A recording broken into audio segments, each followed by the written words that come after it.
बाजिला खबर पड़िला नजर व्यासनगरवासी दीर्घ दिन दुख दूर होगा जाऊँगी।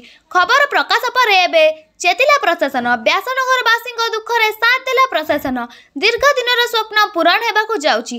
कंपनी बस चलाचल को नहीं उपजुवा द्वंद्वर एवं अवसान घटवाक जाऊँगी।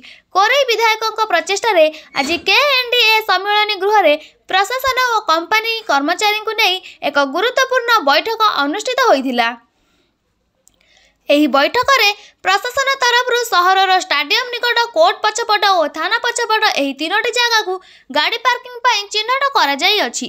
सकाळ 6 राति 9 मध्य कौन सी कंपनी बस एही रूट व्यतीत सहर मध्य को प्रवेश कर पारिबो नहीं एवं एथि सहित महिला मानक पई जे स्वल्प बस गुड़िक अनुमति दिया जिवो से बस गुड़िकर गति सहर मध्य 20 किलोमीटर बेग रहिबा पई स्थिर करा जायथिला एवं एथि सहित दलापटु आसुथिबा बस गुड़िकर रॉयल कलिंग होटेल पाखरु कर्मचारी मानकु नहीं पुनश्च फेरी बाईपास देई कंपनी को जीवा पई अनुमति दिया जायछि।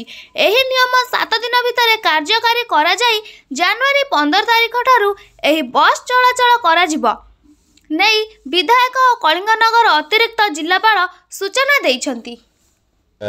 व्यासनगर केएनडीए ऑफिस रे एक गुरुत्वपूर्ण बैठक होता। बर्तमान व्यासनगर सहर जो भाव ट्रैफिक समस्या देखा सब कंपनी कर्तृपक्ष को डकाई से बस गुड़िक मुवमेंट कि हम कि भाव पार्किंग स्थल बस रखा सहर भितर स्पीड लिमिट केतिक रही कौ समय सहर भितर पशि पारे ना से सब विषय आलोचना होता। व्यासनगर सहर गोटे गुरुत्वपूर्ण अंचल ये अंचल अनेक लोक मैंने बसवास कर प्लांट बस जो अनेक जन बहुत समय असुविधार सम्मुखीन होती। यार सुबंदोबस्त आज ये कार्यक्रम आयोजन जनवरी 15 पर कार्यक्रम आरंभ हो से समय